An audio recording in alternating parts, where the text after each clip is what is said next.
Good morning, you all. As usual, we're going to give you an update on the situation both abroad and at home, which corresponds to the data that was available at 12 midnight.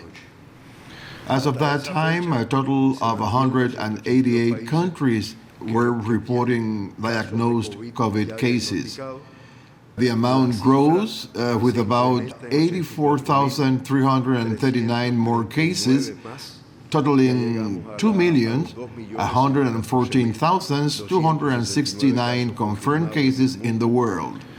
Regrettably, 145,144 people have died, 8,824 in a single day, for a worldwide lethality of 6.86%, which is higher than the one reported on the previous day, and this is becoming a daily trend.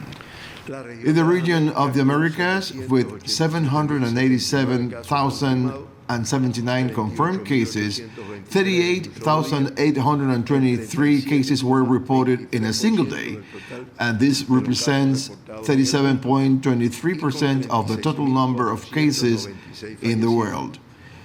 The region also reported 36,496 fatalities, 2,808 in a single day, and this represents a lethality of 4.89%.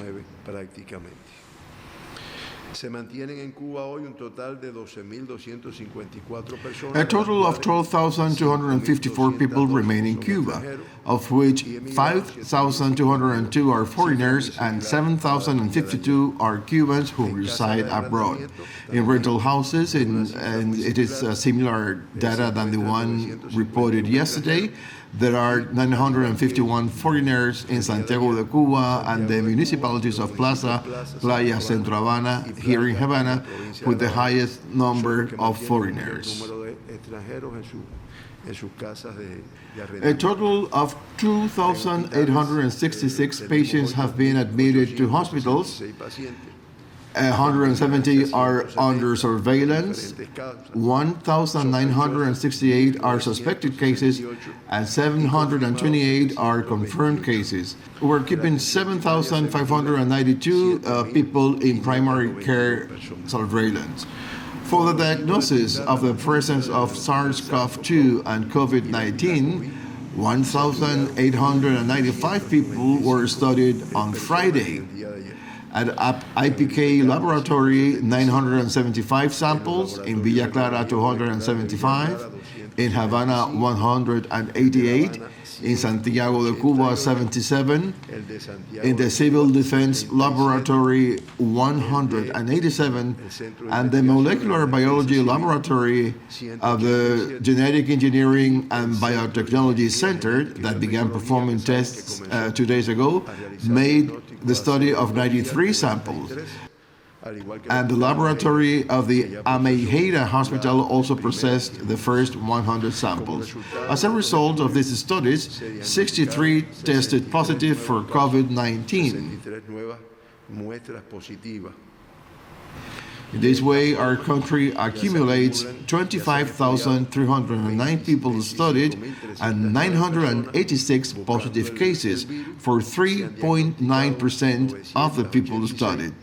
Of the 63 new cases that were confirmed on Friday, all of them were Cubans. Of these, 49 were contacts of confirmed cases, and in 14 cases, the source of infection could not be established, as other cases reported previously. People, they want to know if I could inform on these cases whose source of infection has not been identified. And what we say is that a lot of in-depth research takes place with epidemiological history that looks with great detail at all possible relationships that a positive case might have had.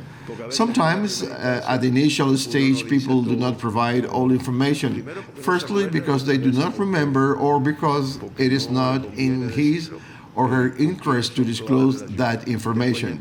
But at a later stage and understanding the risks of this disease, they give more information that can lead to the finding of the focus of the source of the infection.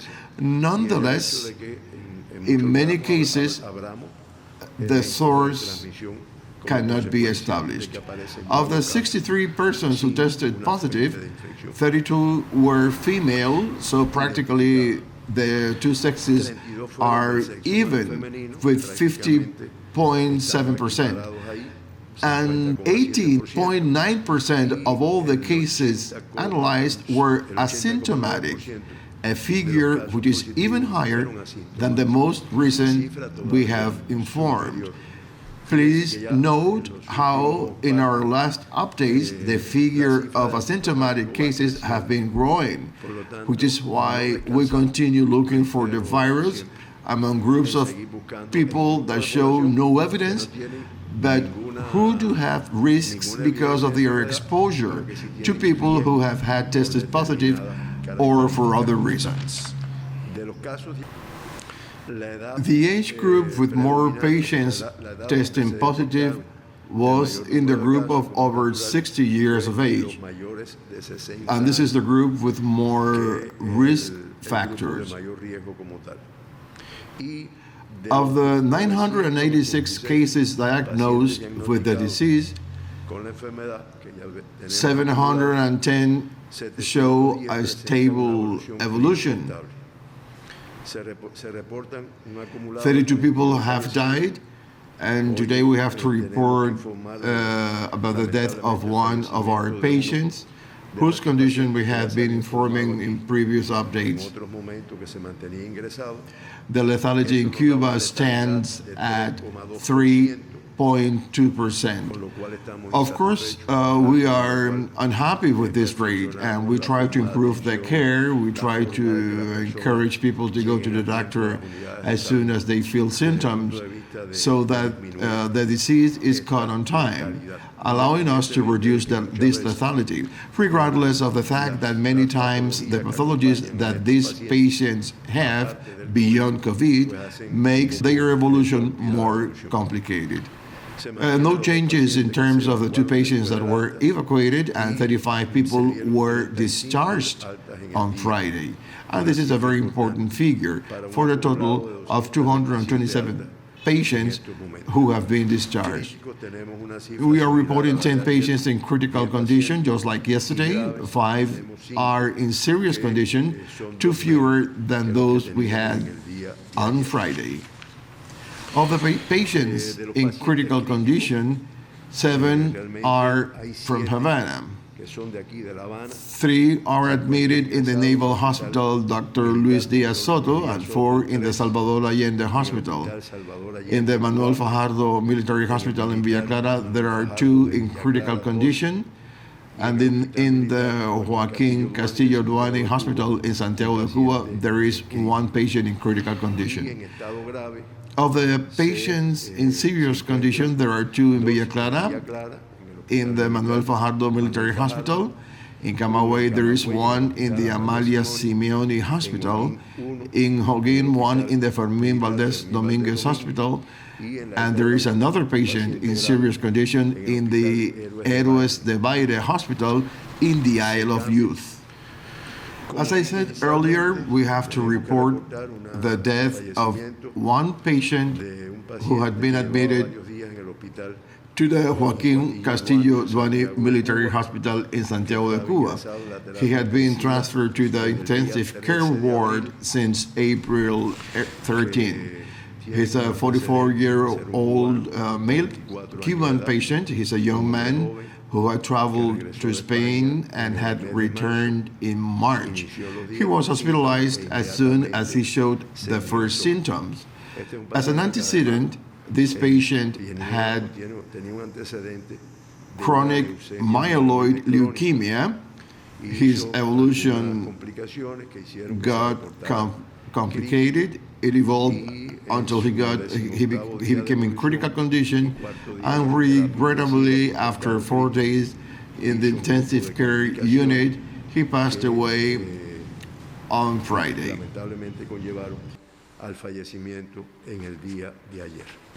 Esa es la situación So this is the general epidemiological situation in the world and in our country. La situación que enfrentamos en estos momentos.